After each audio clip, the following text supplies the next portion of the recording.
नमस्कार। आज बात करते हैं एक ऐसे कॉन्सेप्ट की जो सच कहूं तो सुनने में थोड़ा बोरिंग लग सकता है, पर किसी भी बिजनेस के लिए ये बेहद जरूरी है। हम बात कर रहे हैं मूल्यह्रास यानी डेप्रिसिएशन की। अब ये शब्द तो हम सबने कहीं ना कहीं सुना ही है, पर इसका असली मतलब क्या है? चलिए समझते हैं। आइए, एकदम बेसिक सवाल से शुरू करते हैं। कभी सोचा है एक बिल्कुल नई गाड़ी शोरूम से बाहर निकलते ही अपनी वैल्यू क्यों खो देती है? और ये सिर्फ गाड़ियों के साथ नहीं होता। बिजनेस में इस्तेमाल होने वाली हर एक चीज, मशीनों से लेकर कंप्यूटर तक, सबके साथ यही होता है।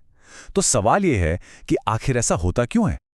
वैल्यू में इसी गिरावट को, इसी कमी को डेप्रिसिएशन कहते हैं। इसे एक तरह का छिपा हुआ खर्चा मान सकते हैं। मतलब ये वो पैसा नहीं है जो हर महीने किराए या सैलरी की तरह जेब से जाता है, लेकिन ये बिजनेस के एसेट्स यानी मशीनों और उपकरणों के धीरे धीरे घिसने की असली कीमत को दिखाता है। अकाउंटिंग एक्सपर्ट कार्टर ने इसे बहुत ही सरल शब्दों में समझाया है। उनके हिसाब से डेप्रिसिएशन बस किसी भी कारण से किसी भी एसेट की वैल्यू में धीरे धीरे और परमानेंट कमी आना है। और ये वजह कुछ भी हो सकती है, टूट फूट, टेक्नोलॉजी का पुराना हो जाना या बस वक्त का गुजरना। तो आज की चर्चा में हम क्या क्या कवर करने वाले हैं? सबसे पहले डेप्रिसिएशन का एक इंट्रोडक्शन लेंगे। फिर देखेंगे कि भारत में इसे लेकर कानूनी अनिवार्यता क्या है। इसके बाद इसकी कैलकुलेशन के जो सबसे पॉपुलर तरीके हैं उन पर बात करेंगे। और फिर कुछ खास मेथड्स को भी समझेंगे। और आखिर में इन सब बातों को जोड़कर देखेंगे कि ये किसी भी बिजनेस के लिए इतनी ज़रूरी क्यों है।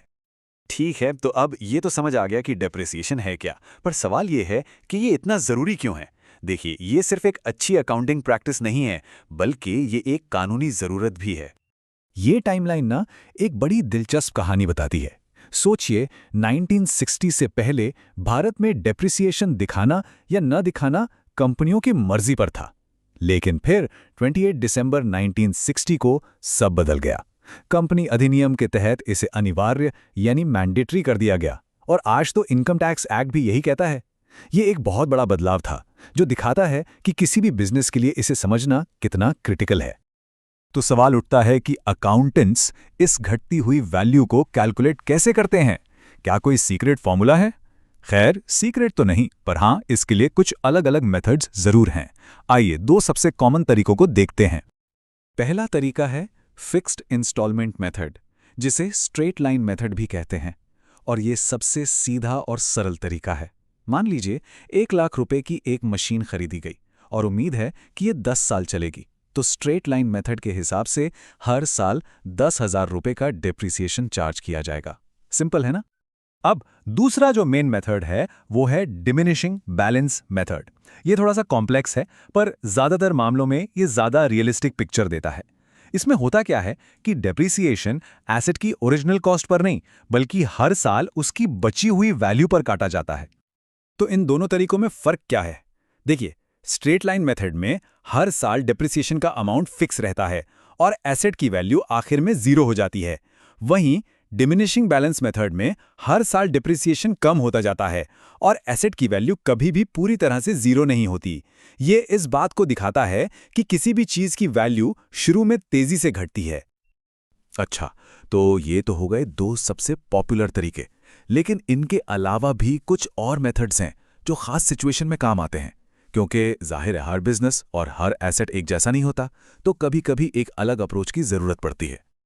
इनमें से कुछ हैं annuity method, production unit method, time proportionate method, depreciation fund method और इंश्योरेंस पॉलिसी मेथड। घबराइए नहीं, हम बहुत ज़्यादा टेक्निकल डिटेल्स में नहीं जाएंगे, बस हर एक के पीछे का बेसिक आइडिया समझेंगे। जैसे कि प्रोडक्शन यूनिट मेथड को लेते हैं। ये मेथड उन एसेट्स के लिए परफेक्ट है जिनकी वैल्यू टाइम के साथ नहीं बल्कि उनके इस्तेमाल के साथ घटती है। मिसाल के तौर पर एक प्रिंटिंग प्रेस या एक माइनिंग मशीन। वो जितना ज्यादा काम करेंगी उतनी ही उनकी वैल्यू घटेगी। इसका फॉर्मूला भी बड़ा सीधा है। पहले एसेट की कुल कीमत में से उसकी स्क्रैप वैल्यू यानी कबाड़ की कीमत घटा देते हैं।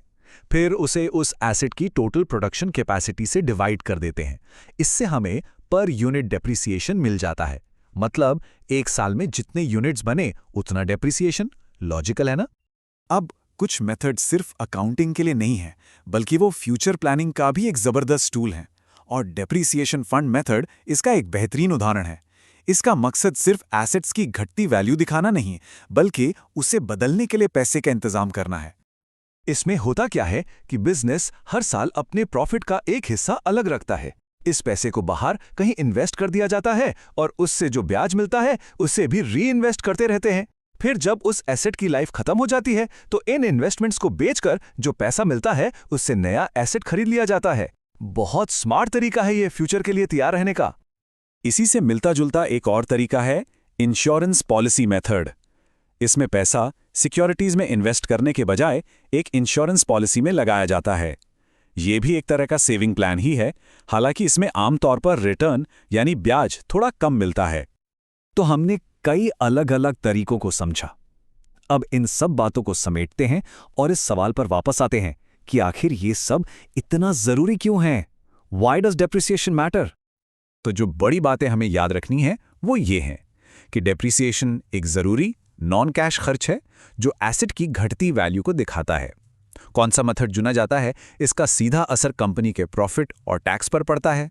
और सबसे ज़रूरी बात, ये सिर्फ एक अकाउंटिंग का नियम नहीं है, बल्कि ये किसी भी बिजनेस की असली फाइनेंशियल हेल्थ की एक सही तस्वीर दिखाता है और फ्यूचर प्लानिंग में मदद करता है।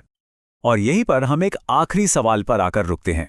किसी भी बिजनेस के लिए सबसे अच्छा मेथड कौन सा है? देखिए, इसका कोई एक सीधा साधा जवाब नहीं है। सही मेथड इस बात पर निर्भर करता है कि एसेट किस तरह का है, उसका इस्तेमाल कैसे होता है और बिजनेस की लॉन्ग टर्म स्ट्रैटेजी क्या है। पर उम्मीद है कि इस जानकारी के बाद सही सवाल पूछना और सही जवाब ढूंढना दोनों आसान हो जाएंगे।